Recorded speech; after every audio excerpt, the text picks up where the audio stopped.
Bueno, muchas gracias, Ximena, por conectarse.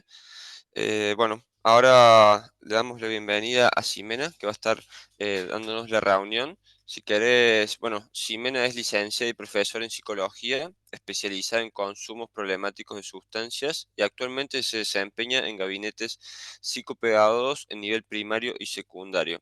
Además, es profesora en la materia consultoría en adolescencia en la Tecnicatura de Counseling. Bueno, Ximena, muchas gracias, bienvenida y te damos la palabra. Bueno, bienvenidos también a ustedes. Muchas gracias por estar ahí esta mañana. ¿Me escuchan bien ahí? ¿Se escucha bien? ¿Se escucha bien? Muy bien, muy bien. Buenísimo. Bueno, un poco está relacionado a las charlas anteriores, que ustedes vienen trabajando más que nada con esto de consumos problemáticos de sustancias, porque en rehabilitación de adicciones vemos que las fallas en la comunicación suelen ser un problema a abordar en la terapéutica. Em, bueno, yo soy de Córdoba capital, así que he trabajado acá y mi familia es de Entre Ríos, así que un poco de conexión con el litoral tengo. Pero bueno, sé que están de todos lados, así que cada uno tiene en su particularidad, digamos, y en su contexto diferentes situaciones. Pero bueno, yo les quería comentar y plantear un tema que es a nivel general, digamos, que nos ayuda para mejorar la comunicación con los adolescentes. Y justamente, como venía diciendo, el consumo problemático de sustancias suele aparecer en la adolescencia, son emergentes, uno de esos es ese, el consumo problemático de sustancias, pero hay otros emergentes como autolesiones, intentos de suicidio y otras problemáticas de trastornos de alimentación, se están viendo muchos trastornos de ansiedad, ataques de pánico, angustia, estas cuestiones que son emergentes en la adolescencia. Sin embargo, cuando uno empieza un tratamiento o un acompañamiento terapéutico, es necesario revisar toda la historia del adolescente. Entonces, hay muchas cuestiones que nosotros podemos mejorar desde ahora y hay otras cuestiones que tenemos que consultar a profesionales que probablemente nos deriven a terapia. Eh, Habría que pensar estas cuestiones de cómo nos comunicamos con los adolescentes, porque es una etapa donde es de crisis, de una crisis de identidad, una revisión de toda su historia, de toda su infancia, que a pesar de que son 13, 14 años nomás, no son tantos años como nosotros, necesitan revisar todo eso y es una etapa que la mayoría considera que es muy complicada. Pero es muy complicada porque muchas veces los adultos nos olvidamos de cómo ha sido nuestra adolescencia y es complicada también porque es en esta etapa que les tenemos que dar este tiempo psicológico, para que puedan hacer esa revisión de su infancia, esa revisión de su historia, eso incluye a sus padres, estén presentes o no en este momento. Entonces, la mayoría le tiene miedo, digamos, al adolescente. Eh, Algunos lo transitan con más crisis que otras, más crisis externas, digamos, que se puedan visualizar, y otros es un paso como más rápido. También es el contexto en donde están, porque, por ejemplo, si hay adolescentes que ya han sido padres o madres, bueno, ahí en esta etapa, digamos, les damos poco tiempo, no solamente temporal, sino también psicológico, poco tiempo para que puedan hacer crisis. Si, por ejemplo, no.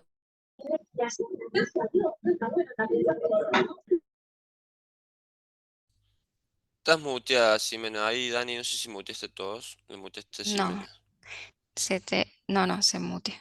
Ahí. Ah, sí. Si me podés desmutearte, pues sí. Ahí está. Ahí, Está bien. Ahí está, Ahí sí, estamos. ahí volviste. bueno, no sé qué pasó. Dale. Y les decía, no sé desde hace cuánto, pero bueno, en todo caso me interrumpen. No sé qué parte se perdió. Lo que yo No, les no, un decía, segundito fue. en algunos contextos la adolescencia se extiende mucho tiempo más. Por ejemplo, cuando los adolescentes, como para situarnos más o menos, los adolescentes viven con sus padres, no son independientes económicamente o afectivamente de su familia, entonces se extienden los tiempos de la adolescencia. Y en otros contextos, la adolescencia se acorta bastante porque son padres o madres, por ejemplo, o dejan el secundario, abandonan la escuela media y empiezan a trabajar, entonces la adolescencia pareciera como que se acorta. Eh, entonces es plantear la comunicación en adolescentes, pero hay que ver qué tipos de adolescentes. Si ya son adolescentes padres, por ejemplo, o ya son adolescentes independientes que trabajan y viven solos, bueno, esta adolescencia se acorta. Más allá de eso, o sea, exceptuando eso, la comunicación y lo que yo les voy a plantear de comunicación asertiva es beneficioso para todos. Para los adolescentes es indispensable, podríamos decirlo. Pero incluso para nosotros, para comunicarnos con otros hijos que sean o no adolescentes, con nuestras parejas, con compañeros de trabajo, con algún jefe, la comunicación asertiva es una habilidad que se ejercita eh, y que se desarrolla para todas las relaciones humanas.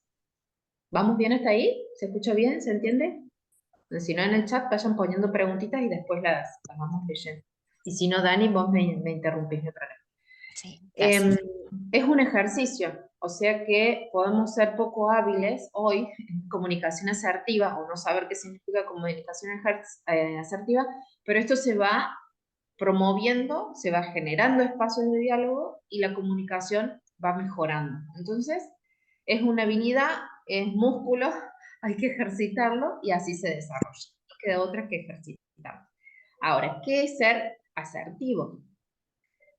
Primero es ser claros y concretos. Cuando nosotros queremos comunicar algo, tenemos que tratar de ser los más objetivos posibles. Cuando nosotros sabemos que estamos enojados, tristes, cuando hay alguna emoción que va a interferir en la comunicación, eso nos damos cuenta después, porque primero reaccionamos, gritamos, decimos, y después nos damos cuenta que emocionalmente estábamos como inestables, por así decirlo, para comunicarnos objetivamente. Entonces, primero hay que tratar de pensar que cuando nosotros vamos a dar un mensaje, que sea la persona apropiada que tiene que recibir ese mensaje, seamos directivos, digamos, en ese sentido, y además que no tengamos el estado emocional como muy presente, digamos, para poder comunicarnos. Entonces, si nosotros estamos enojados o desganados o tristes, no es momento para comunicarnos. Esto que se dice comúnmente de contar hasta 10 es justamente eso, tratar de ser un poco más objetivos para poder comunicarnos. Entonces, una vez que se nos pase el enojo, que nosotros lo pensemos a qué es lo que vamos a decir, incluso si sabemos que no tenemos muy buena oratoria, se puede anotar, por ejemplo, cuál es el mensaje que queremos transmitir y ser concretos. Si yo quiero decir a un cliente eh, que ya tiene demasiada deuda con nosotros porque le fuimos fiando y le queremos cobrar, ese es el mensaje, que le tenemos que cobrar, ¿no? Que nosotros lo que nos molesta de eso, cuánto nos dificulta a nosotros seguir fiándole, por ejemplo, pongo un ejemplo así como muy burdo, pero más o menos como para que ustedes se orienten. Todo lo que a nosotros nos implica que la otra persona nos deba, por ejemplo, o siempre cuando estamos por cerrar el negocio, cae 2 minutos antes y eso se nos dificulta para la venta, para la atención correcta, bueno, lo que nos genera a nosotros hay que dejarlo de lado. El mensaje es atendemos hasta las 18. Ese es el mensaje bien objetivo. Después lo que a nosotros nos dificulta, lo que nos genera, cómo nos enoja, cómo nos deja después de eso, bueno, eso ya es otro tema que nosotros tenemos que trabajar aparte. Pero tiene que ser claro, conciso, digamos, el mensaje.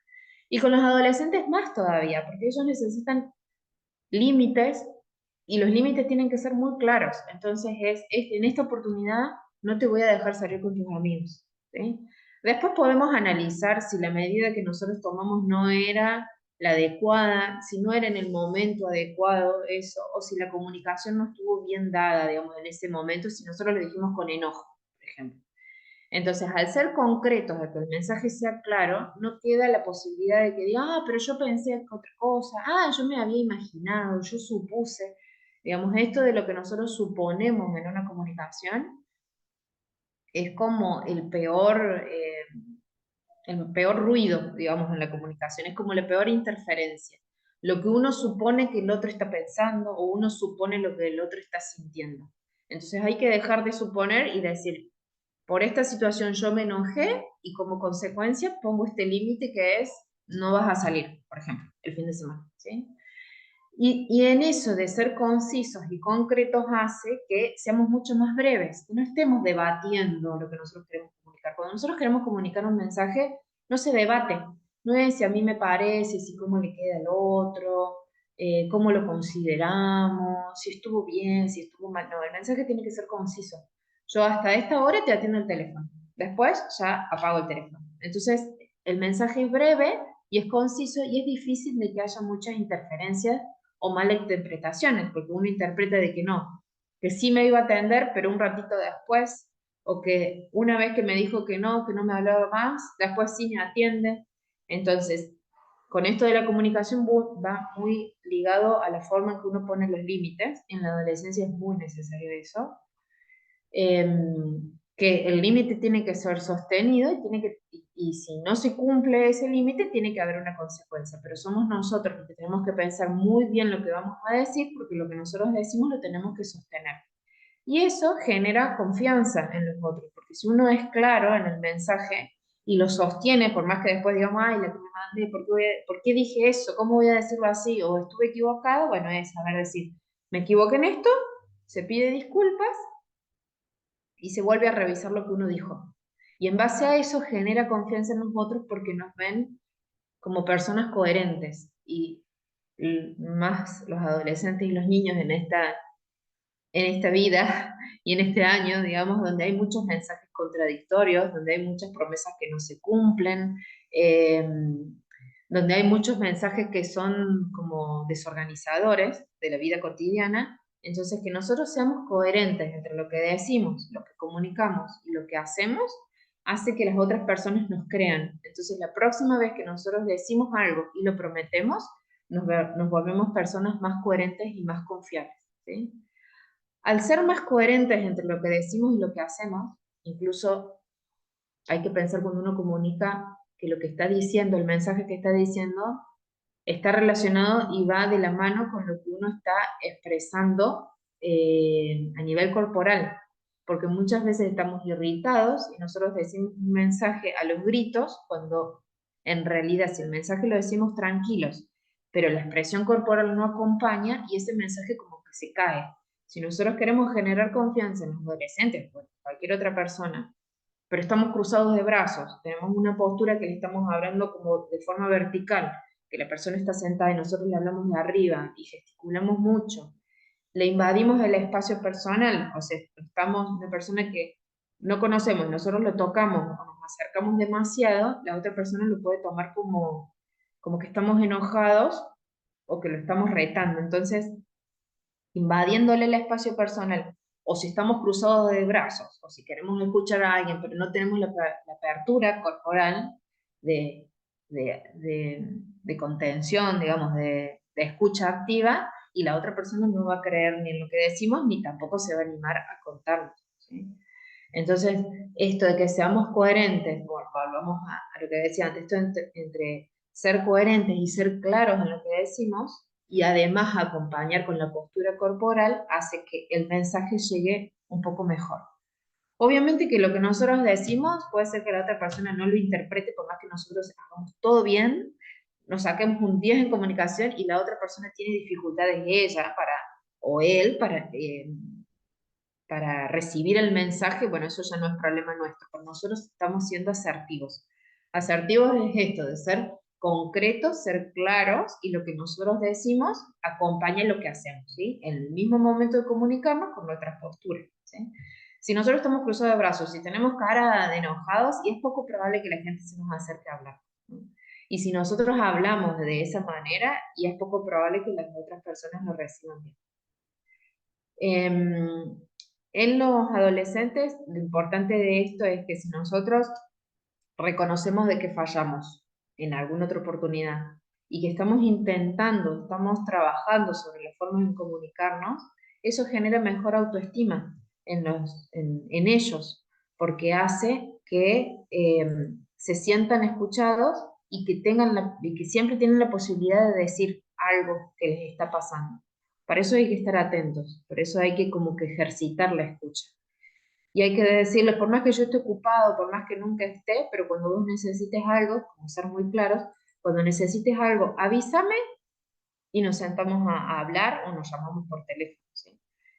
También cuando nosotros queremos comunicar algo que es importante y es muy difícil de decirlo, o sabemos que la otra persona lo va a tomar muy mal, es decirles, bien claro, yo tengo algo para contarte, cuando vos estés, eh, cuando vos estés bien y estés tranquilo, lo hablamos. Entonces la otra persona se predispone a ese momento que sabe que va a estar complicado, pero de alguna manera también nosotros le estamos informando de que tenemos algo para decir. Entonces no es en cualquier momento decir cualquier cosa, sino ir preparándolos, diciéndole, bueno, en el transcurso de esta semana tenemos que hablar sobre un tema importante. O antes de que termine el día, me tenés que llamar por teléfono y te tengo que decir algo, ¿sí? Entonces a la persona ya la predisponemos para que tenga esa escucha a lo que nosotros queremos decir, ¿no? Y ejercitar eso, porque por más que sea muy difícil, nosotros estamos todo el día muy ocupados o muy aislados, por ejemplo, del teléfono, no podemos, por ejemplo, recibir llamadas en cualquier momento, o no estamos presentes en nuestras casas, pero sí decir, bueno, si vos necesitas algo, avísame, que yo cuando pueda me hago el espacio, ¿sí? Entonces la otra persona también se predispone a la comunicación. Es como ya, como ir planteando como la cancha, ¿no? Ir planteando que hay algo para hablar, ¿no? Eso de que sea claro y conciso va a identificar nuestros sentimientos y se los podamos decir, porque es un aprendizaje de que los adolescentes reconozcan cuáles son las emociones y lo puedan separar del acontecimiento de lo que les queremos decir. Nosotros le decimos, hay una situación que me está enojando mucho y yo la quiero hablar con vos. Entonces, ya al plantearle que nosotros estamos enojados por algo que nos hizo, que nos dijo o que hizo, bueno, nosotros decimos que el sentimiento es el enojo y a partir de eso vamos a hablar, pero por lo menos ya lo planteamos, lo hacemos más visible de que la comunicación algo de enojo va a tener, porque no podemos hacer como estatuas que no nos pasa nada y comunicar como si fuera alguien que no nos preocupa, digamos. Si nosotros nos enojamos, nos emocionamos por esto, nos ponemos tristes, nos enojamos, nos da rabia, nos molesta es porque los queremos, si no, la verdad que sería como algo indiferente. Entonces está bueno que los adolescentes sepan esto, porque te quiero, porque te amo, es que me preocupas, o me enojas, o te pongo límites. ¿Bien? Entonces, si identificamos los sentimientos nuestros, ellos van a poder aprender a identificar sus sentimientos, ¿sí? Porque muchas veces no distinguen entre molestia y enojo, o no identifican entre tristeza y desgano. Entonces, son como muy sutiles muchas veces los sentimientos, pero si los mezclamos a todos, bueno, ya se hace como mucho lío. Entonces, ir planteando, bueno, esta situación, ¿qué te genera? ¿Te enoja? ¿Te pone triste? ¿Te molesta? ¿Te, te da rabia? ¿Te pone furioso? Bueno, la película Intensamente es un buen ejemplo para que puedan identificarse en cuáles de las emociones ellos están ubicados. Bueno, hay un montón de películas, pero es como la que se me viene ahora a la mente de decir que primero identifiquen eso. Al identificar eso y nosotros reconocer, decir, mira, yo sé que cuando hablo tengo una cara que no es muy agradable. Entonces uno al reconocer eso le decimos, bueno, sé que cuando te hablo elevo el tono de voz o te pongo una cara que no es la correcta, pero más allá de eso, el mensaje es este. Entonces también pueden ellos ir reconociendo que una cosa es el mensaje que se dice y otra cosa es nuestra expresividad, así decirlo. Eso obviamente que los va a ayudar a tomar decisiones porque el hecho de comunicarnos bien también hace que al separar estos sentimientos del mensaje y la persona a la que tenemos que hablar, se acortan los rumores y esto que yo supongo que les decía antes, estamos suponiendo cosas, vamos hablando con otras personas que no son las que tenemos que hablar, eso muchas veces nos carga más, porque nosotros le comentamos, tenemos que hablar con nuestro hijo y sin embargo lo comentamos con un amigo, el amigo nos da nuestro amigo nos da su opinión, a la opinión nuestra le sumamos la carga de nuestro amigo, más la carga emocional de los mensajes que vamos recibiendo, buscamos en Google qué significa tal cosa, o qué pasa ante tal situación, o ante tal enfermedad, más información nos cargamos, entonces por ahí más información genera más inconvenientes porque nos va generando como más opiniones y más emociones. Cuando tenemos que decir el mensaje está teñido de todo eso que fuimos como juntando y carburando durante toda una semana, ¿no? Entonces, al evaluar cómo nos comunicamos nosotros, cómo expresamos nuestras opiniones, si nos quedamos callados, si juzgamos a los demás, si le echamos la culpa a los otros, en vez de estar diciendo mi parte involucrada y lo que a mí me corresponde es vamos viendo a ver quién tiene la culpa, ¿sí? En vez de ver quién puede ser responsable o quién puede ser el que nos ayude a comunicarnos mejor o a resolver el problema.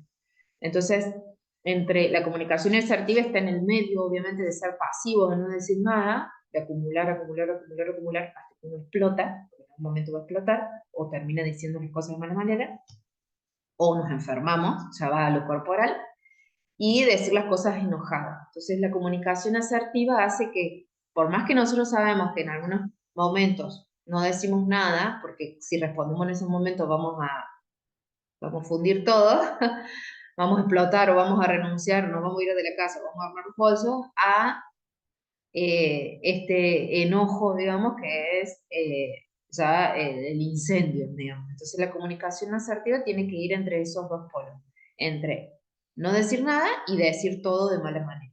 Ese es como el parámetro que tenemos que tener, digamos, de tratar de ir por el medio, digamos, de ahí. El equilibrio, digamos, entre esos dos es la comunicación asertiva.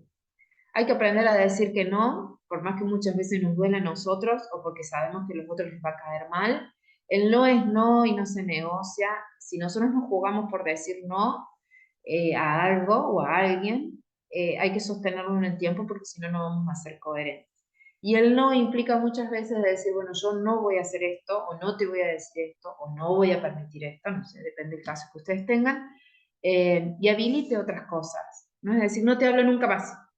Y listo, no te hablo cuando estoy enojado o cuando vos me haces esto y te voy a hablar cuando vos lo pienses, cuando vos vengas a decirme qué acción reparadora vas a tener con esto, cuando vos me pides disculpas, o sea, no siempre pensemos el no como algo negativo, sino que habilite otros espacios. Es decir, bueno, durante la semana cuando yo estoy muy ocupado o durante este día cuando yo estoy trabajando no vamos a hablar, pero sí vamos a hablar cuando termine el día o cuando nos juntemos a caminar, o el fin de semana que nos veamos, o no voy a hablar por teléfono porque terminamos en el chat diciendo cosas que no corresponden, o se malinterpretan, o ponemos emoticones que por ahí no son los correctos, digamos, adecuados, pero sí voy a hablar cuando nos veamos personalmente. Entonces, tratar de quitar todos estos ruidos que hay en la comunicación, estas cuestiones que median, digamos, ¿no?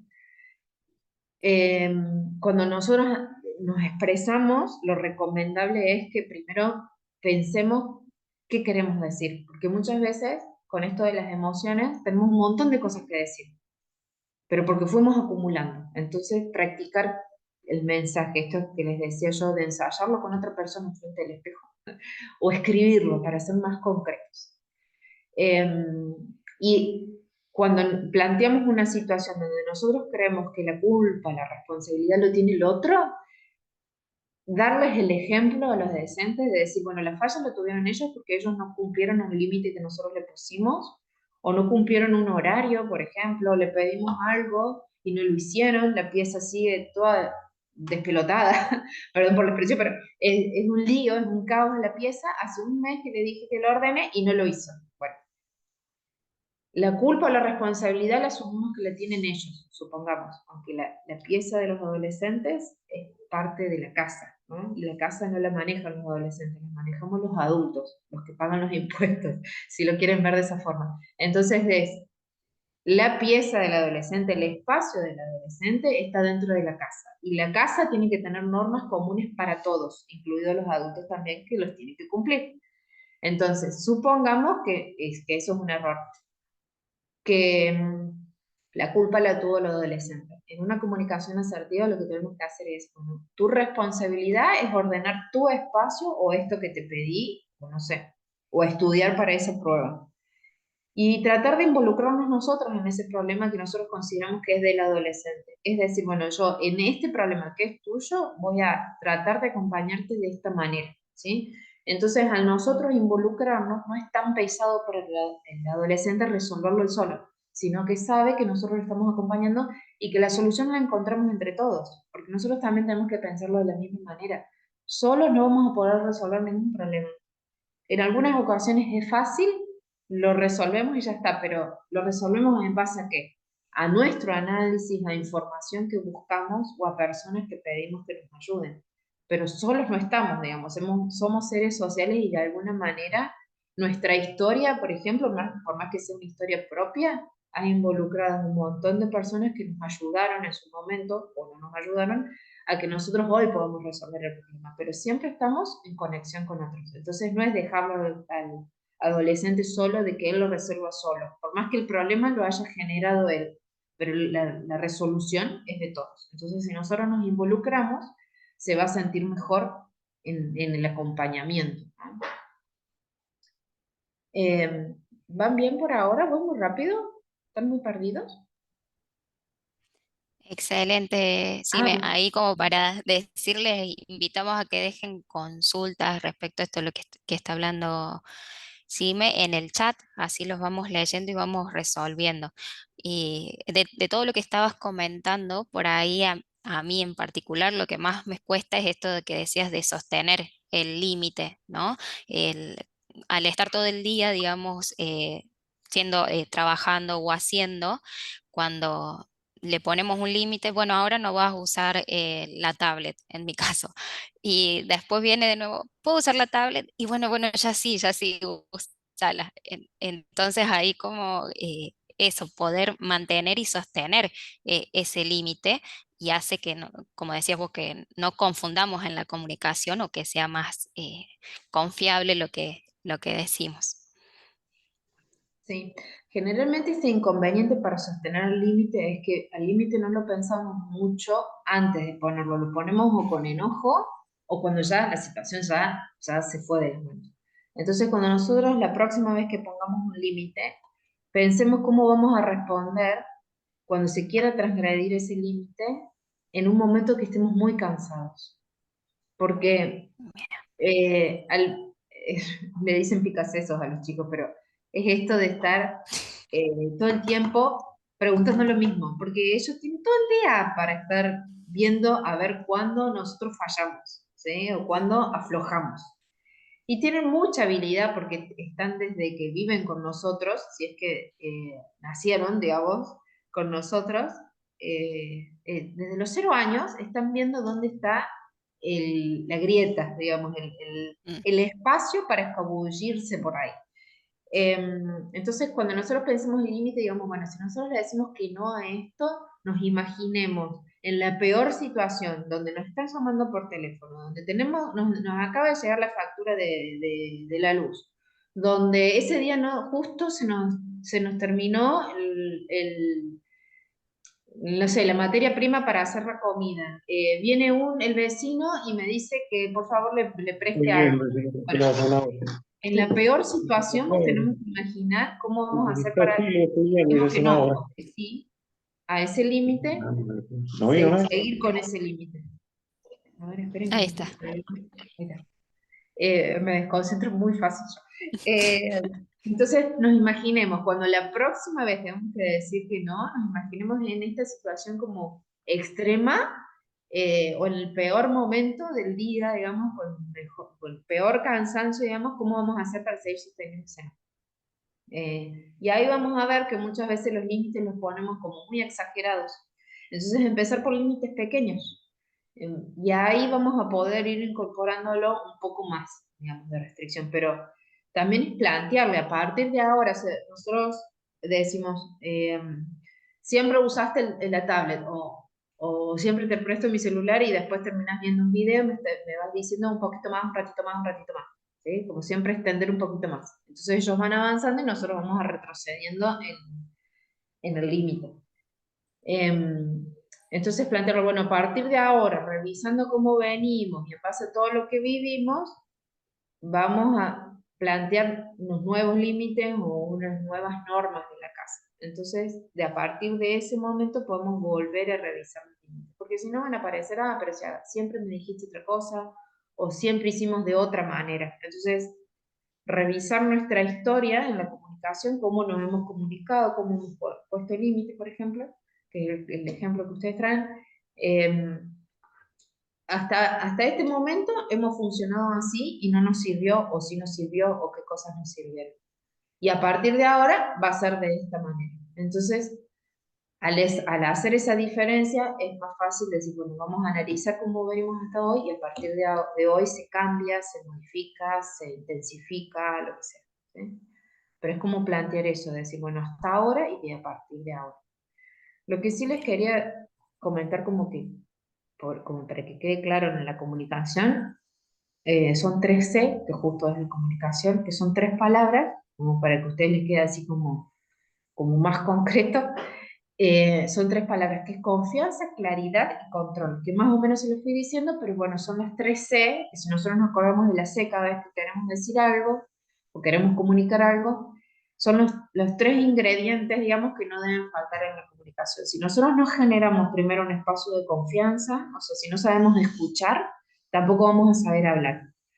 Es mejor aprender primero a escuchar, a ver qué dicen los otros, cómo me lo dicen, qué están queriendo decirme, qué implica en mí, digamos, eso, cómo me deja a mí lo que los otros me dicen.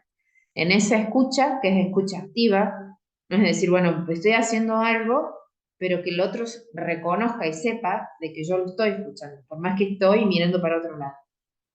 No es lo recomendable, obviamente, porque cuando uno está escuchando, y quiere que el otro se entere de que lo está escuchando, hay que hacer contacto visual, no queda otro. O al menos intermitentemente si es que nosotros estamos haciendo algo, pero sí que el otro registre, que sepa de que no estamos hablando al aire, sino que lo estamos diciendo, te estoy escuchando, o volver a repetirle lo que dijo, eh, para corroborar que lo que él está diciendo o ella nos está diciendo en ese momento, nosotros estamos interpretando bien lo que está diciendo. Entonces, hay que agilizar eso de la escucha. En estos tiempos todo el mundo tiene un montón de cosas para decir, pero nadie quiere escuchar nada, porque no les conviene o porque los involucra o porque no se quiere cargar de más problemas. Pero escuchar no significa que nosotros lo resolvamos los problemas. Escuchar no significa de que el problema nos pasa a nosotros y nosotros tenemos que dar una respuesta. A veces hay que escuchar simplemente y asociamos mucho escuchar como tener que responder. Y no, a veces es escuchar y decirle a la persona que nos está diciendo, no, no sé qué decirte ahora, no sé qué responderte. La pregunta que vos me estás haciendo, yo no te la puedo responder. Lo voy a pensar y después respondo. Y eso implica que nosotros nos tomemos ese tiempito para diferenciar, como les decía recién, separar un poco lo que nos genera, que nos dicen en la comunicación, lo que nos dicen y lo que nosotros respondemos. Entonces, nos da un tiempito para pensarlo un poco mejor y después decirle, bueno, mañana te respondo o en otro momento te respondo o cuando tenga la respuesta te lo respondo. Pero muchas veces lo que los adolescentes nos quieren decir no es, eh, no esperan el sermón, digamos, no esperan que nosotros el reto, nos vienen a decir porque necesitan hablarlo, pero si no se genera el espacio para que nosotros los escuchemos, y es poco probable que nos hablen. Entonces, no, a mí mi hijo no me habla, se pasa una semana y no me dice qué le pasa, pero tampoco generamos un espacio de decir, bueno, abrimos la puerta de la pieza donde se encierra todas las tardes, donde está con su celular ahí ensimismado o está jugando con la compu todo el día, decir, bueno, en algún momento del día pagamos media hora y aunque sea nos quedamos mirando el techo, pero en ese momento, mientras almorzamos, mientras cenamos, mientras compartimos ese momento, el celular queda de lado, lo tenemos que cumplir nosotros también. Se apaga el televisor, se apaga la radio, se apaga el otro y hablemos o no, o por lo menos compartir el silencio, pero dejemos todos estos aparatos que nos hacen ruido, que siempre están interfiriendo, que supuestamente son medios de comunicación y de información, pero muchas veces son más problemáticos porque hacen muchas interferencias. Entonces, todo lo que está planteado, todos los aparatos que están planteados como TIC, como tecnologías de la información y la comunicación, se nos pueden volver en contra. Entonces, esto de la confianza es que los adolescentes sepan que nosotros estamos para escucharlos, no significa que inmediatamente los empecemos a retar, intentemos que eso no, porque la próxima vez no nos van a contar nada, y que tampoco le vamos a dar una respuesta, porque el hecho de asumir que muchas veces los adultos tenemos más preguntas, más inquietudes que respuestas, hace que ellos también vayan construyendo su respuesta. Porque si nosotros sabemos todo, tenemos soluciones para darle a todo el mundo, y bueno, nadie nos va a querer venir a contar una solución, porque nosotros tenemos respuesta para todo. Entonces muchas veces asumir que nosotros también fallamos, que nosotros también nos quedamos sin palabras, en muchas ocasiones, bueno, hace que los otros confíen en nosotros. Lo de la claridad es la otra C, confianza es uno, claridad es lo otro, o sea, ser concreto, conciso con lo que queremos decir, y el control. O sea, nosotros tenemos que estar primero capacitados para sacar las emociones, los enojos, nuestras historias, todo lo que va asociado a la comunicación, al mensaje, lo que nos genera esa persona que nos viene a decir algo, tratar de aislar toda esa historia, digamos, todo el pasado y decir, bueno, lo escucho aquí y ahora, en concreto, que me está diciendo hoy, en este momento. No importa si la semana pasada me dijo todo lo contrario, pero analicemos lo que está diciendo hoy y ahora y no qué va a pasar después. No nos adelantemos a lo que va a pasar después, porque si no la ansiedad sube un montón. Entonces, no es qué va a pasar al día siguiente, sino qué me está queriendo decir hoy, ahora, en este momento. Y obviamente esto de la claridad es buscar información que sea objetiva, porque muchas veces estamos con, no me dijo tal que le dijo un amigo. No, a ver, ¿quién te dijo eso? ¿Cuándo te lo dijo? Empezar a hacer preguntas así, ¿dónde te lo dijo? Hace que nosotros también limpiemos un poco de la comunicación y cortemos con esto que les decía del rumor y de la suposición. No, porque me dijeron, en algún lado salió, bueno, no, vamos con lo concreto. ¿Quién es el que está hablando? ¿Es idea tuya o es idea de otro que vos me venís a decir a mí? ¿Sí? Entonces, limpiamos un poco la información y como que queda más claro. Y con esas preguntas de cómo, cuándo, dónde, por qué, es probable que nosotros tengamos más información y no tengamos que dar tantas respuestas, porque por ahí no las tenemos. Entonces, eso como lo principal de controlar, digamos, la comunicación, de tratar de aislar las emociones y los sentimientos y ser concisos y ser como claros en el momento de hablar. Y si no lo podemos hacer porque no nos sale, porque nunca nos salió, porque nuestra forma de ser no nos ayuda, bueno, la idea es buscar una persona que pueda llegar a ser de mediador, que pueda ser terapeuta, puede ser una persona que tenga más confianza con el adolescente o con la persona que nos viene a hablar y bueno, ahí generar como este espacio de escucha y de diálogo.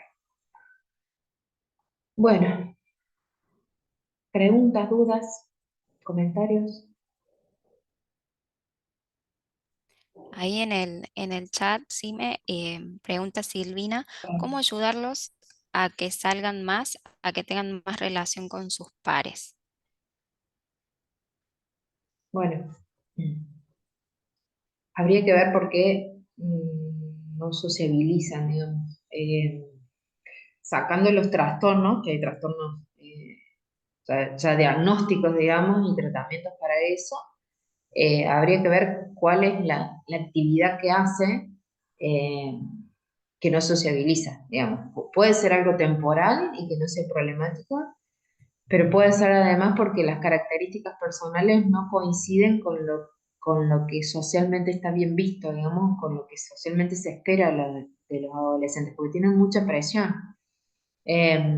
Quizás no comparten los mismos valores que los otros. Bueno, habría que ver esto, pero también hay que ver nosotros cómo sociabilizamos, con quiénes sociabilizamos, cuáles son las características de estos adolescentes que no sociabilizan y cuál es el contexto, porque muchas veces no son trastornos, pero es un tiempo que necesitan como más estar ensimismados para poder transitar esta crisis, que son duelos, es hacer un duelo de una etapa que se termina y una etapa que va a empezar, pero todavía no llega.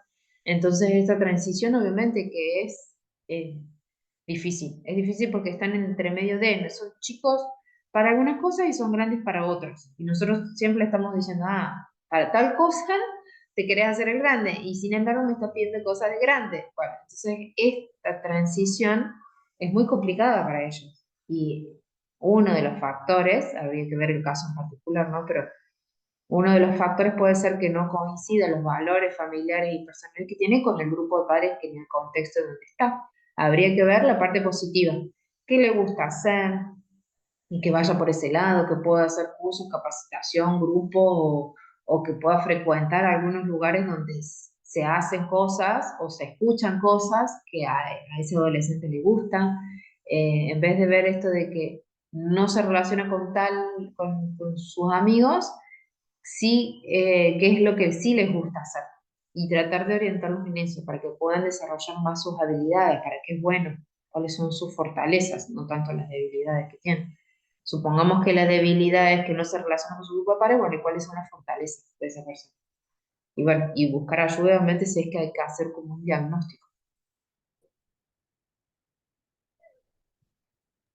¿Alguna otra pregunta? Gracias, Sime. Parece que es más difícil cuando es varón. Ahí como que me gusta la consulta. Sí. Y es más difícil poner límites con 17 años. Em, Generalmente es un poco estereotipado, la verdad.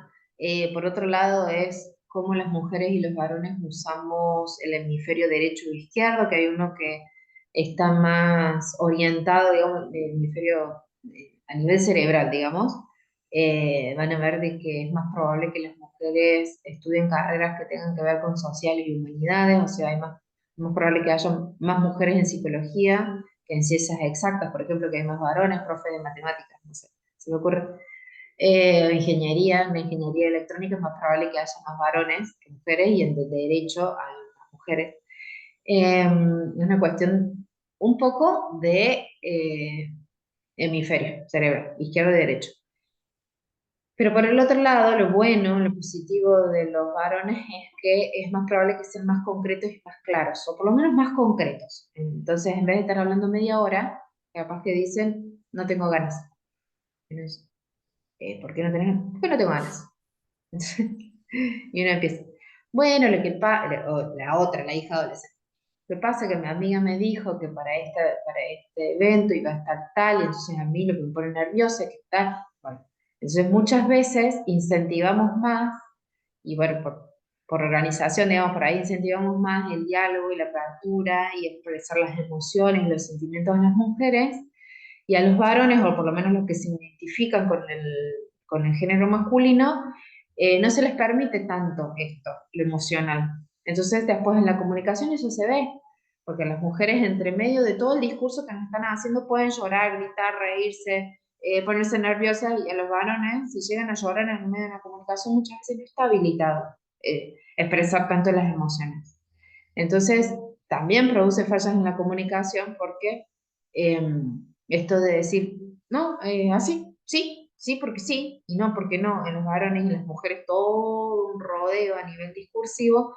Bueno, hay que incentivar también a los varones de que pueden expresar sus sentimientos, de que está habilitado eso.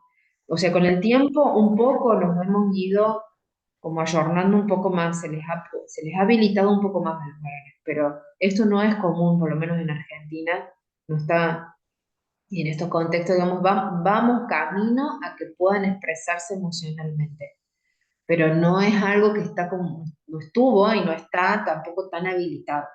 Entonces a los varones por ahí es más, se nota esto de que son como más concretos y si tienen bien, dicen un problema y ya está, no es tanta vuelta, digamos. Entonces las mujeres por ahí le dan mucha vuelta, entonces más conscientes tienen que estar de esto, de que se nos ha habilitado la posibilidad de manifestar todo lo emocional. Bueno, entonces saquemos lo emocional, porque si no los varones a los 2 minutos se pierden, digamos, siguiendo este estereotipo, ¿no? Nosotros empezamos con bla, bla, bla, todo un discurso y bueno, claro, estaban mirando el partido y ya está, se pararon. En 10 minutos, ¡tuc! Anularon, cerraron la oreja y ya está, nos perdimos en el medio. Entonces, por ahí está bueno esto de decir, bueno, somos más concretos. O sea, si sabemos que esa persona, varón o mujer, lo mismo, a los 2 segundos se le va a acabar la atención y decir, bueno, tengo que tener 2 minutos de atención. En esos 2 minutos, en 2 minutos es un montón, ¿no? En esos 2 minutos tengo que decir el mensaje lo más conciso posible y después,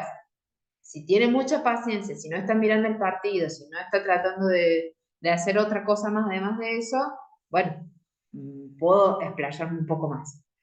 Pero generalmente en esta cuestión estereotipada que estamos hablando, los varones van de a uno por vez, o sea, hacen una cosa, bueno, listo, chao, pasamos a otra. Las mujeres vamos multitask, haciendo un montón de cosas, mientras preparamos la comida, estamos barriendo, estamos teniendo upa al niño, y bueno, por ahí los varones necesitan, tienen que aceptar esto, y es bueno, es positivo en algunas cosas, que hacen una tarea, después hacen la otra, no vamos haciendo una mezcla de cosas. En la comunicación pasa lo mismo. Hay muchas personas más similares a los varones, mujeres lo mismo, pero son más similares que dicen, bueno, vamos a hablar sobre esto, no vamos a hablar sobre esto y millones de otras cosas más. No, hablemos sobre esto. Después en otro momento, o después que se termine eso, hablamos de lo otro. Pero bueno, también tiene que ver una cuestión estereotipada de varones y mujeres.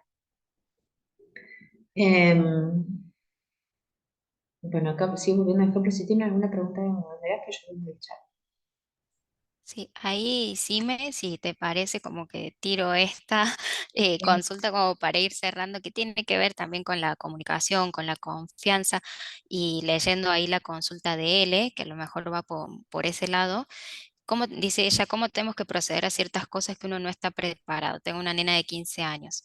Eh, Como para agregar a esa consulta, ¿cómo hacer de generar esta confianza o espacios con información, por ejemplo, sexualidad, consumo problemático, y no suponer, ¿no? Supongo que lo que me quiere preguntar o lo que está viendo es esto o lo que quiere decirme es esto, y a lo mejor estamos dando más información que no están pidiendo.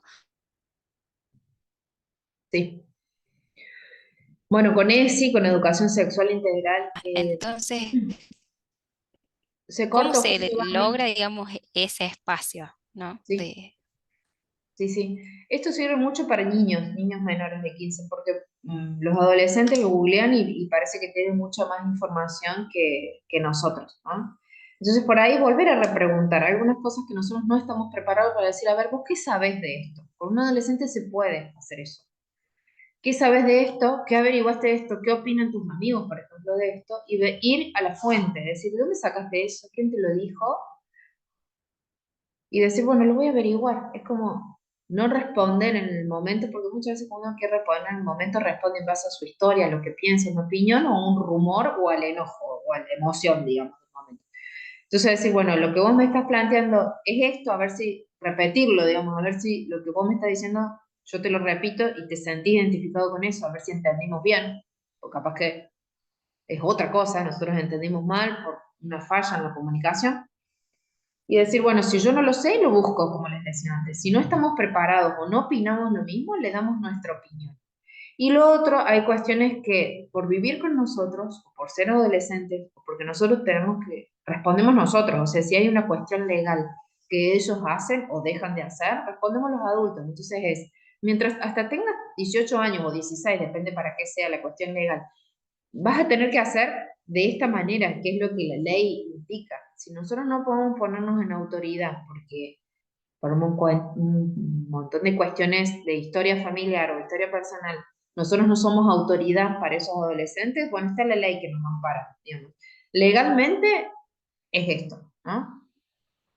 Supuesto, por más que no se haga eso, digamos, no se puede vender alcohol a menores de 18, eso dice la ley. O sea, obviamente que todo el mundo lo compra, nadie le va a pedir documento a los adolescentes, a no ser que parezca muy chico el adolescente, pero bueno, a nivel legal está esta cuestión, ¿no? Que es restrictiva, en algún punto hay un límite, si no lo podemos poner nosotros, lo pone la ley, ¿no? Entonces, si nosotros no tenemos la respuesta, si nuestra respuesta es una opinión personal, hay que distinguirla, decir, yo opino esto de esta cuestión, pero la ley indica tal cosa, entonces te tenés que acatar a la ley. En otro caso es, bueno, voy a buscar la información que sea objetiva o la respuesta, porque no la tengo, ¿no? Eso no significa que no seamos menos autoridad, sino que nos genere confianza, de decir, la verdad que esto nunca se me hubiera ocurrido, ¿sí? Pero es preguntarle de dónde sacaron esa información, porque ellos tienen más información, más comentarios, más rumores, porque por ejemplo, en el colegio están todas esas horas y ya saben y lo han hablado muchísimo más que lo que los hablan con nosotros. Entonces a nosotros ya nos llegan con las respuestas casi que con la pregunta. Y lo otro, para pensarlo con los más pequeños, y en esto que justo traes, Dani, de la educación sexual integral, es darle la información objetiva, no ponerle otro nombre. Por eso por ejemplo, les tiro un ejemplo de prevención de abuso sexual infantil, lo que se propone es que a los órganos genitales se los llame por su nombre como lo llamamos los adultos, no poniéndole sobrenombres o como a nosotros nos parece decir, no, las cosas claras desde el principio, concretas, objetivas, lo más científicas posible. Entonces después no se hacen estas interferencias. Eso, por ejemplo, en educación sexual es llamar las cosas por su nombre. ¿Qué es esto? ¿Cómo se usa esto?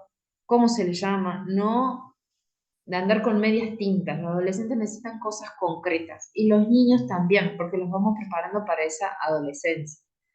No es de decir, ay, a mí me molesta un poco. No, es decir, a mí me enoja esto y me pone contento esto. No es esa cosa tibia con tal de que no se enojen o que estén de acuerdo con nosotros o tratar de parecer más amigos. Los adolescentes no. Muchas veces tenemos que ser como más crudos, pero porque esa crudeza después ellos lo buscan en internet, lo consultan con otros adultos y van a encontrar siempre la misma respuesta en todos. Porque si nosotros vamos con un me parece, podría ser, o lo escuché por ahí, bueno, eso no es científico, las cosas son así, así y así, o más concreto, necesitan cosas más determinantes, porque para el resto está el arte, está, no sé, un tatuaje, está otras cosas, perdón, subjetivas, pero no, nosotros tenemos que ser como concretos. A ver, sigo leyendo. No sé si respondí mucho, porque cuando yo pongo ejemplos por ahí pierdo un poco. Excelente, gracias, Iván. Los permisos, sí, los permisos es todo un tema. Es mm, eh, no transgredirlos nosotros. Si nosotros ponemos un límite, sostener el límite, explicar el límite se explica. Y llega un punto que por qué es así. Y porque te lo digo yo o después lo hablamos. Pero en este momento no. Y listo, después lo hablamos, digamos. Pero tratar de querer explicar un no, porque no, porque llega un momento que no se puede explicar más. El por qué de los niños, cuando son bien chiquitos, cuando empiezan a preguntar el por qué. Y bueno, llega un momento de porque sí, y porque es así, digamos, pero no cuestión de incoherente, no es lo que me parece a mí, sino, bueno, el cielo se ve celeste, y se ve celeste, digamos, no hay muchas opciones, digamos, no es rojo, es celeste, listo, porque el color celeste es ese, y ya está. Y por ahí con los adolescentes se nos va en esto de tratar de debatir, de que lo puedan entender. No, bueno, es no, después en todo caso lo hablamos en otro momento, ¿sí? Pero es no. Ya. ¿Alguna consulta, alguna pregunta? Esto de que pierdo la paciencia muchas veces de decir es porque los extendemos demasiado en el tiempo. Volvemos a discutir lo mismo. Entonces, si nosotros tenemos los límites claros, es mucho más fácil sostenerlos después. Porque no nos van a venir a preguntar 20 veces lo mismo. ¿Puedo salir ahora? ¿Puedo salir ahora? Si nosotros decimos que no, decimos, no vas a salir ahora porque son las 8 de la noche y en 2 horas vamos a cenar, hasta la cena, no, un poco más fácil. Hasta la cena no vas a ver videitos. Ya está. Ya le pusimos un límite y lo sostenemos. Vuelve a preguntar, le vamos a decir, ¿hasta qué hora yo te dije que no va a haber videitos? Hasta la cena. No, mira esto. La respuesta la tienen ellos, digamos, que nosotros cuando pongamos el límite o comuniquemos un mensaje, nosotros al repreguntarle, ¿qué te dije yo hace un rato? Es que me dijiste que no. Bueno, entonces no hay más para debatir, digamos, como que el límite lo tienen ellos y ellos tienen la respuesta. Entonces, cuando nosotros dimos una respuesta, es volver a preguntarle, a ver, ¿qué te dije yo la semana pasada? Cuando vos me planteaste lo mismo. Entonces, descansamos en eso, como que volvemos a retomar esto, ¿sí?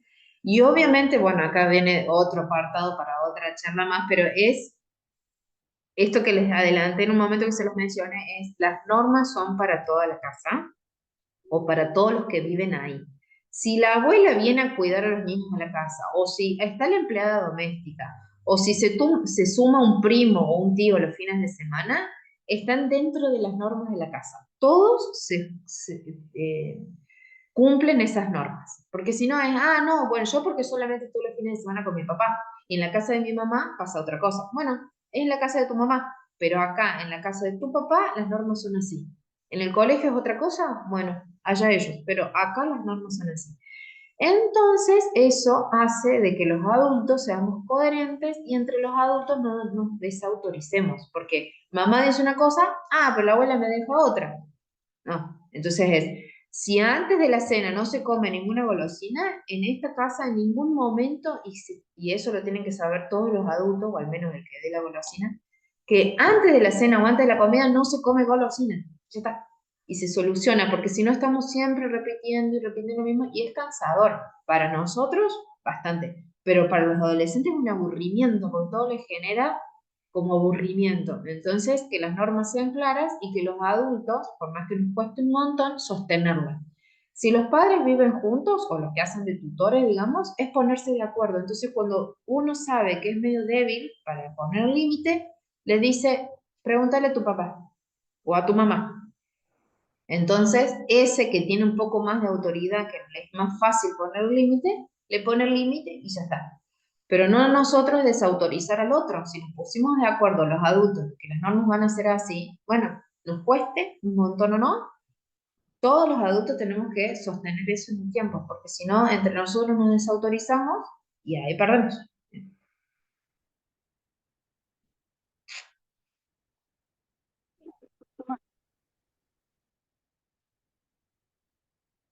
¿Alguna consulta, alguna pregunta?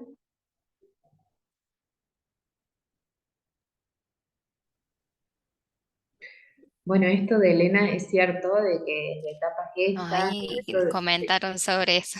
Sí. de vivirlo es esto, pero también, primero, nosotros tenemos que responder legalmente por las conductas de ellos, primero. Y lo otro, que la primera vez es la primera vez, sea una borrachera, una relación sexual, un primer novio, la primera salida, el primer cumpleaños de 15, no se vuelve el tiempo atrás. Con los pacientes adolescentes y bueno, con los estudiantes que tengo también, están muy nostálgicos del tiempo pasado, porque han quemado etapas. Entonces, habría que analizar esto de que si esto se vive una sola vez, pero porque ellos lo van a vivir una sola vez o porque nosotros no pudimos, no nos dejaron vivir eso en ese momento. Entonces, hay que separar nuestra historia personal de la que están viviendo ellos, porque muchas veces les aceleramos los tiempos y ellos no están preparados para eso. Entonces somos muy permisivos en que sí lo pueden hacer, pero que justamente como Elena dice, que si nosotros les dejamos hacer eso, primero que no tenga consecuencias y lo otro teniendo en cuenta que después no hay vuelta atrás. La primera vez es la primera vez en todo. Y obviamente que es una etapa que no se repite, pero tampoco se repite la adultez, ni porque después viene la vejez, ni tampoco la niñez. Entonces, a los adolescentes con la etapa de la adolescencia, con sus altibajos, con sus ambivalencias, con sus crisis. Pero que sepan que nosotros le damos ese permiso y es una responsabilidad de ellos. Eh, entonces, planteado así, como es difícil plantearlo en un chat, ¿no? Pero planteado así, la verdad que habría que tener como un poco más de reparo, es decir, los permisos están bien dados, pero eso involucra que tengan más responsabilidades. Entonces, si nosotros le damos muchos permisos, significa que ese adolescente tiene un montón de responsabilidades. Si nosotros le prestamos el auto, tiene muchas más responsabilidades que si le prestamos la tarjeta del colectivo, ¿no? Entonces, porque si no tenemos que responder nosotros, el que paga el seguro del auto somos nosotros, ¿no? Por más que tengan el carnet, ¿no? Pero es como más le habilitamos, más responsables tienen que ser ellos. Y es genial eso, porque entonces, cuanto más permisos tienen, cuanto más beneficios tienen por vivir con nosotros, más se van acercando a la vida adulta. Entonces, bueno, más se van acercando a lo que la ley, digamos, dice que son como adultos. Fíjense que un adolescente de 15 años tiene que ir al pediatra todavía, tiene que compartir el mismo doctor, digamos, que un niño de 5 años. Es un poco contradictorio, pero también nos hace recordar cuando a principio de año le tenemos que hacer el certificado para la escuela, lo están considerando a nivel salud, digamos, lo están considerando más cercano a un niño que a un adulto. Eso en cuestión de salud. Y en el área educativa también nos sirve mucho esto de decir, bueno, es hasta sexto año. Después de sexto, ahí empieza a tener nuevas responsabilidades. Lo vamos preparando, obviamente, porque en sexto año, quinto año, depende del contexto y el lugar donde vivan, pueden manejarse solos, pueden ir al colegio solos, o pueden ir caminando, se pueden ir en colectivo, pero lo vamos preparando para la vida adulta. Pero recuerden que cuanto más permiso damos, más responsabilidades tienen que tener y tienen que responder bien a esas responsabilidades que damos. Bueno, ¿alguna otra consulta, Dani, comentario? El No, resto. creo que estamos ahí, sí, la verdad que excelente todo lo que estuviste compartiendo. Ahí me encantaron también los comentarios que recibimos porque obviamente me siento identificada con que creo que se comparte, digamos, estos temas en la adolescencia. Pero sí me gustaría ahí que como para cerrar, y creo que es lo que nos llevamos todos, sobre todo, las 3C, que vuelvas ahí como a remarcar las 3C y con eso ya nos vamos, anotado en grande, así. Les tomo pruebita. Bueno, esto de generar confianza, que ahí vi que esto que negocian algunas cosas, hay algunas cosas que son innegociables, como los límites en la casa, digamos, las normas en la casa. Eso genera confianza porque saben en qué moverse, digamos. Esto sí me dejan en mi casa, esto no, o esto sí me dejan en mi casa y lo puedo hacer en otros lugares, pero en mi casa no, digamos, esto sí y esto no, como bien clarito, digamos, que es la segunda C, es la confianza, generar espacios de escucha, saber que los estamos viendo, por más que por ahí no les decimos nada, pero registrar, decir, noté que cuando volviste del colegio estabas cansado, por ejemplo, para que noten eso, para que Ujú. primero lo registren ellos y para que sepan que lo estamos viendo. Me gusta cómo te queda en esa remera, para no decirle la que te pusiste ayer en un horror. Eh, Me gusta ese dibujo que hiciste, aunque no me gustaría que lo tengas como tatuaje, ¿sí? Me gusta esa canción que escuchaste. Vamos a escuchar la letra de esa canción, a ver qué dice. A ver esa música horrible que escuchas, no le vamos a decir así, pero esa música me está taladrando el cerebro. A ver, vos buscaste la letra, vemos la letra, le cambiamos la letra. Con el mismo ritmo lo bailemos. Si no nos gusta bailar, le cambiamos la letra. ¿Qué te genera esa letra? Bueno, ir con lo que ellos usan, ropa, música, que es muy identitario de los adolescentes, grupo de padres, a ver, che, vos sabés que tu amigo, ¿cuántos amigos tienen? Porque tienen el mismo tipo de amigos que nosotros. El padre de tal compañera usa las redes sociales, entonces ahí nos comunicamos y nos conectamos con los padres de los amigos de nuestros hijos. Digo. Es muy importante hacer como un grupo de padres, estar conectados con ellos. Entonces, que se sientan escuchados y mirados es muy importante por esto de la confianza, la primera sí, que se sientan como que los registramos, que no son un NN que decir, che, ayer te pasaste 2 horas encerrado en tu pieza, ¿te pasaba algo? Bueno, hoy, durante todo ese tiempo, lo que vamos a hacer es, aunque sea utilizar los mismos, o sea, vamos a estar con el celu los dos, pero vamos a conectarnos los dos, o los dos en el celu miramos una peli, o escuchamos una canción o lo que sea, pero registrarlos, de decir, che, me parece que la semana pasada, o la semana, esta semana estuviste muy desorganizado, o estuviste muy organizado, o qué bien que te venden un corte de pelo, no sé, lo que sea, pero registrarlo, la confianza. La claridad en la comunicación, esto que sí es sí y no es no, no es un sí, pero, o un no y depende cuándo, no. Sí y no, tiene que ser claro y fácil de entender, que no de, así como para la negociación o el debate. Cuando nosotros mandamos un mensaje es a las 2 almorzamos. Si no están a las 2 se van a tener que calentar la comida o cocinar. Caen a las 2:15 y nosotros poniendo la comida en el microondas. No, el mensaje tiene que ser claro. Si no llegaste a las 2 te quedas sin comer o te tenés que calentar algo de comida. Listo, se termina ahí. Porque si no, estamos a las 2:05, a las 2:15 y mientras tanto estamos ahí como pedaleando el límite. No, claro, el mensaje conciso. Y lo otro, el control, gestión de las emociones. Si no sabemos nosotros cómo gestionar nuestras emociones, es imposible que salga la comunicación bien y que los ayudemos a los adolescentes a gestionar las emociones. El enojo, la furia, la tristeza, todas las emociones no son buenas y malas. No es que el enojo es malo y la felicidad es buena. Todas las emociones hay que empezar a gestionarlas. No las vamos a poder hacer como, ay, no me pasa nada. No. Estoy enojado, lo registro y qué tengo que hacer para gestionar ese enojo. No para que se me pase y que nunca más me olvide, sino de tratar de decir, mira, te tengo que decir algo, estoy re enojado con esto, pero el mensaje es este. Mi enojo después yo lo trabajo porque es una cuestión mía. La culpa no es del otro que yo me enoje. El otro hace algo que yo me termino enojando. Pero el enojo es mío. O sea, yo me lo tengo que bancar con ese enojo. Es lo mismo que la alegría. Una persona nos da un regalo, a nosotros nos pone alegre, pero la alegría es nuestra, no es culpa del otro que nosotros nos pusimos alegres. El otro hizo algo que a mí me generó la alegría o a mí me generó el enojo. Pasa que lo que intentamos es, generalmente, las emociones negativas se las mandamos, las despachamos al otro y lo culpamos al otro.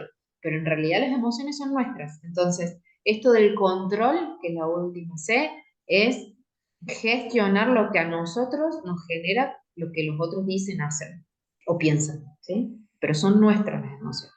No se les echemos la culpa a los otros, ¿sí? Bueno, gente, gracias por todo este tiempo de escucha.